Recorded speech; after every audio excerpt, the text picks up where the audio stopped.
Hello, my name is Jessie. It's been a little under 2 years since my last video. A lot has changed since then. Very recently, I attacked my neck and head with a curling wand. So these burns on my neck are not anything weird. Of course, I was trying to look perfect for my video, and I'm awkward, so it went the opposite way. Like I said, a lot has changed. I'm trying to remember all what was going on in my last video. I think I was working at UC. I was abstinent, sober according to 12-step programs. I am still in recovery, but my recovery is very different today. I don't use those words because they're not a 12-step definition. This year is the 1 year of my breakup. I've gone through some very bad health issues, so I've lost about 100 pounds since my last video. I used to always think that being skinny would make me feel better, and since my last video, I've had so many people accuse me of being on dope or assume I was on dope. Skinny shaming is horrible. It's just like being shamed for being heavy. So my update video is going to be a lot on mental health stuff and body image and self-worth, self-value, things like that. I went from a size 12 to a size 4. I struggle with shopping for myself. I get a lot of hand-me-downs because it's very hard for me to shop. People telling me to eat, things like that. You know, I'm bringing this up first because it's just super important, especially when you're in recovery and you lose a lot of weight. I've had a lot of people that reached out to me only to see if I was using, and that's why I lost the weight. And once they got the answer, they didn't ask anything else. I'm super grateful for the people that have stuck by my side through this past year. This past year, I feel like should have killed me. I've had 4 car wrecks. I had a psych stay that was by choice.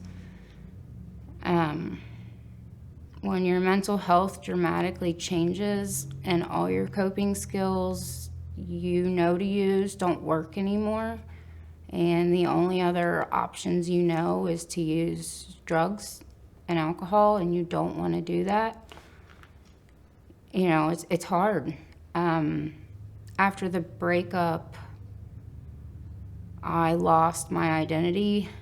I went from Jessie, an addict, Jessie, a peer recovery supporter, and then I was Jessie, I'm not going to use my ex's name, but I was basically a wife. I scheduled doctor's appointments, I did the laundry, I helped at the house. We were very much a team, but I did a lot of things. I put a lot of people first. I put myself last. So when I was single and mourning, I didn't have my own kids. So with the breakup, I was grieving losing a family. So I didn't have an identity anymore. So my job at the time, I would go to work every day and just cry. I did that for about 6 months. I just cry and cry and cry. Until finally I pulled into a parking lot in Clifton and called my boss and said, I can't do this anymore. I need to go to the hospital and get help. So I went to Claremont to the psych. I hate saying psych ward. I don't think you're supposed to say that anymore. But for me, that's what it is, and I'm fine with it. And I had to wait 2 days for a bed. I haven't been to the psych ward since I was in active addiction, and it wasn't like that before. You just hung out in the ER till you go to bed. And now they make you go in an area with no phones and a dark room, and I was not prepared for all of that. I had a cat at home and a job and all of that, so I left. And then I went back 2 days later so that I could do all the arrangements to have my home taken care of and everything. I knew if I didn't go to the hospital, I was gonna die, because I'd been slowly dying just every day from like the crying, and I just didn't have a purpose anymore. So when I finally did get admitted, they now have it to where it's a mandatory 5-day stay. And so when I was admitted and they were like, you're signing for 5 days, I was like, oh, it's 5 days now? I thought it was 72 hours. So, I got admitted, and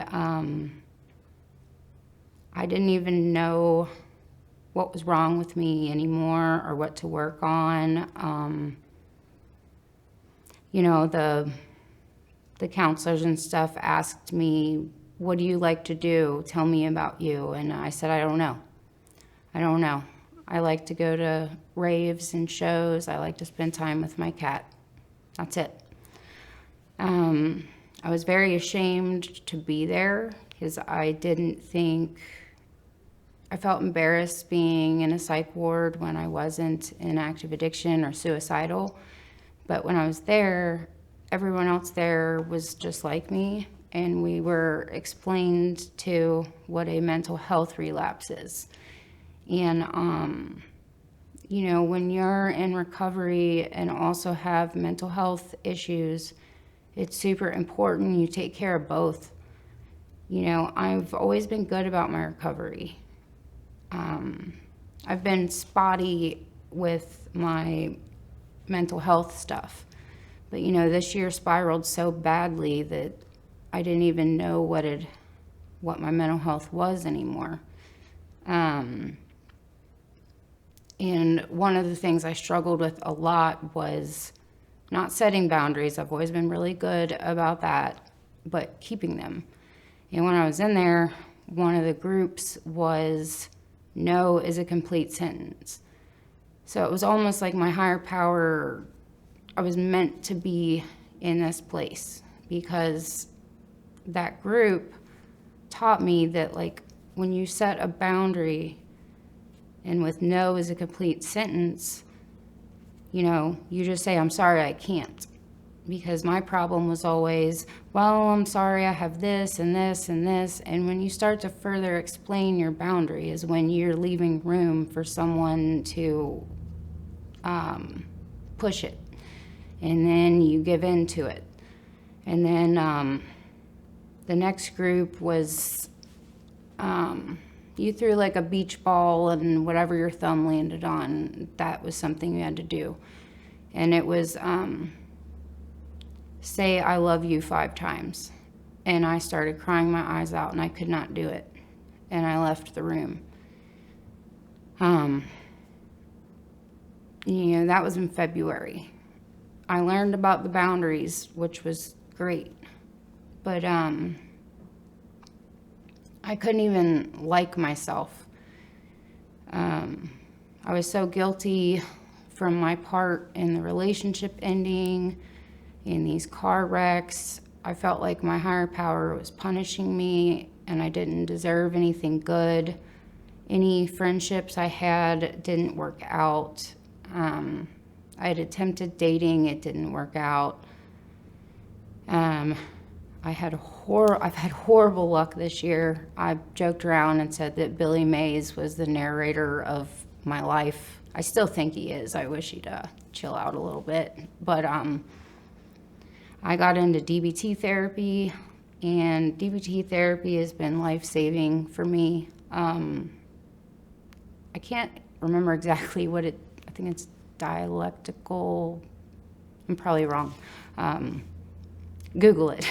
It's really good therapy. But it's for people in recovery or have struggled with like self-harm, suicidal, trauma, things like that. I learned about generational trauma, and I learned that a lot of my problem was the self-blame and taking responsibility and accountability for too much and giving into my boundaries was from being blamed for everything from childhood. So I learned on day one of DBT therapy what generational trauma was, and that it can, it can be broken. It's taken me from February until literally 2 weeks ago to like myself. And the craziest thing that's happened for that to happen was to go to a festival and get lost there. I have a wonderful, wonderful family of some people I know, some people I don't. It's the herd. And, I've been a raver for over half my life now. I'm 42. I have a 72-degree curve in my back, and my hips curve, and I'm in horrible pain all the time. But as long as I can physically go to raves, I'm going to go. This year was the first year I've gone alone. I never thought in recovery I could go to these events alone because I was nervous about other substances and just being in that community alone, especially at my age. I decided to, take some risks and bought a ticket for Lost Lands because last year, my ex and I went to a lot of shows together, and I wanted to do all of that, continue all of that alone because I did all that before him. I wanted to do all that after him. But because of all of the health issues I had and all of the bad luck, I had to sell my ticket. Some of my friends I met in the rave community bought me a ticket to Lost Lands. They paid for my gas, they paid for my parking, they paid for my food, they supplied me a camping area, but I never found it because there's 80,000 people there and no service. So a lot of the time there, I was lost. I forgot my hydro pack, so I did not have water a lot. So I don't recommend going to a festival with, no hydro pack and no plan with your food and stuff. It's not a good idea. But I was always able to find headquarters for the herd, and every time my sugar would bottom out, my friend Hunter would feed me or give me pineapple juice and throw fruit snacks at me and put liquid IV in my water. One night, one of my friends let me sleep in his car. I was charging my phone and I fell asleep, and he put a blanket on me and let me sleep in his car. I didn't feel unsafe as a female in a huge festival. The second night, Hunter let me sleep in his tent. It was the first time I'd ever met him in person that weekend. I didn't feel unsafe. When I got lost in that festival, I realized how resilient I was and strong I was. In the campgrounds is where I got lost. In the festival, the day and a half I got to enjoy it. I was alone, and I loved it. I never thought I could do something like that. And I never thought I could do that without or alone and not do those substances. And I didn't do those. And, I needed this year to sit in my pain and grow and grieve. And, I didn't ever think about doing dope. I didn't think about doing any of those substances. But when I was in the psych ward, one of my coworkers told people at work I was in drug treatment because I relapsed. A lot of people assumed I was on other drugs. It's really hurtful. You can go through a lot. You can lose a lot of weight, and you can look like you're struggling, and you can be struggling and not be on other drugs and not lose the battle. You know, anyone that knows me outside of this interview on social media knows that I go through all my victories and my struggles out loud. And this video was very important to me because, you know, my last video I was abstinent and 12-step sober. And I will always share my truth. And at the time, that was my truth. I'm not ashamed of my recovery now at all. You know, I'm a warrior. I'm not a survivor. I'm a warrior. This last year, almost the whole year, I woke up every morning, like sad that I woke up. But because of my friends in the herd, my few friends that stayed by my side this year, and my few family members, that's why I'm here. And because of my higher power, this year has made me so strong. Also,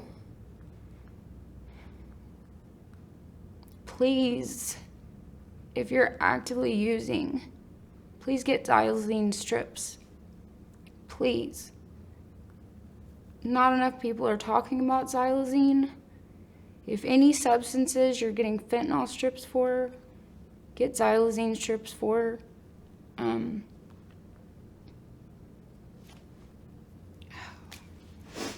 The last job I had, I can't unsee the things I saw from xylazine.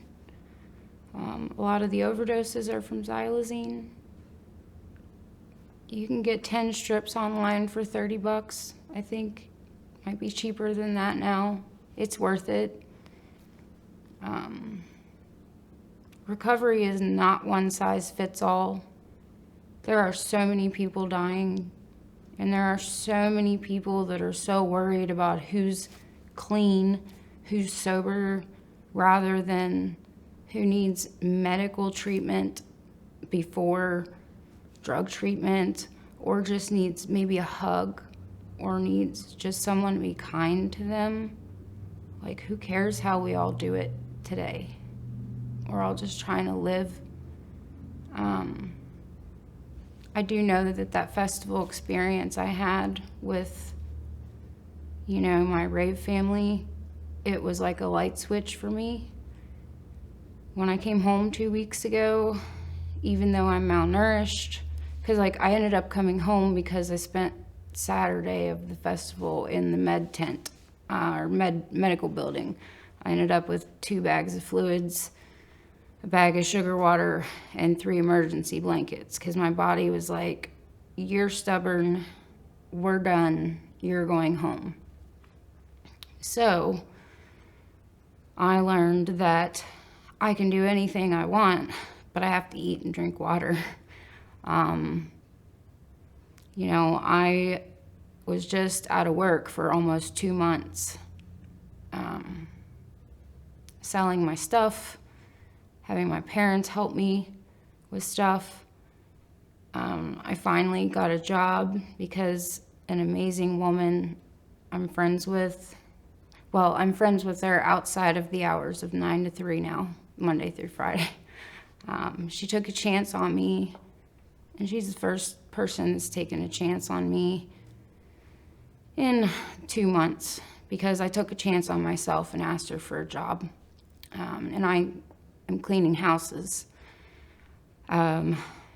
my doctor barely cleared me to do it because of my weight. I have to get my protein up to do it. But I realized at that festival that I can do anything I want to as long as I try. I have to take a chance on myself, and believe in myself. And, you know, my herd family sent me home with love, and they believe in me. And they just gave me the hope and love that I could do anything I wanted to, and I didn't even realize it. And ever since I've gotten back, there's just been signs everywhere. Even the first day at the cleaning job, the first client was just like my dad, like almost the same age. Like his wife passed away from cancer. He's really close with his daughter, who's 47. I am 42, thank you. So that was different. The third day of cleaning, there was a client with their daughter was in recovery. You know, I walked in here to do this interview, and there's little dinosaurs, and the herd they're dinosaurs. You know, I don't know. I just know that I'm where I'm supposed to be, doing what I'm supposed to do, and I finally don't feel bad about me anymore. And I'm putting me first, and you have to put you first, and you have to put your recovery first, whether it's your mental health recovery, you know, your recovery. You have to put you first, or you will lose everything you built, whether that, and I'm not talking about material wise. Like, I literally lost myself this year, and I lost everything I worked for. Everything. And I'm so glad that I got it back. But I lost sight of everything. So please just remember how important that is. And remember who's really in your corner. Because this year, I truly learned that. I had one of my friends that she threatened to call the crisis unit if I didn't go with her to just get out of the house, because I laid in my bed this summer for 2 months and cried. And my good friend Krista, she literally threatened to call the mobile crisis unit because she couldn't climb up my building to get in the window if I wouldn't come stay the night with her. Because I've cried so uncontrollably this summer, I didn't want to go anywhere or be around people. It's embarrassing when you don't know how to control your emotions. But when you have friends that don't care, that means the world. You know, my friend Stephanie got me an emotional support bear, and you squeeze the paw, and it's her voice telling me I'm never alone. Like, my best friend Tina wrote me a letter with a keychain from Sedona where we climbed Cathedral Rock. Like, when you have friends that understand your mental health and understand the support you need and understand your recovery, you don't need anything else. I have a few friends from 12-step recovery that I met in the beginning, but that's all. And I'm not bashing 12-step recovery. It's all personalities that I'm mentioning. But I'm just saying, true souls understand and love and support you. And they'll stay with you to the end. And I hope this video has helped somebody. I'm super scatterbrained today, as you can tell from me burning my whole head.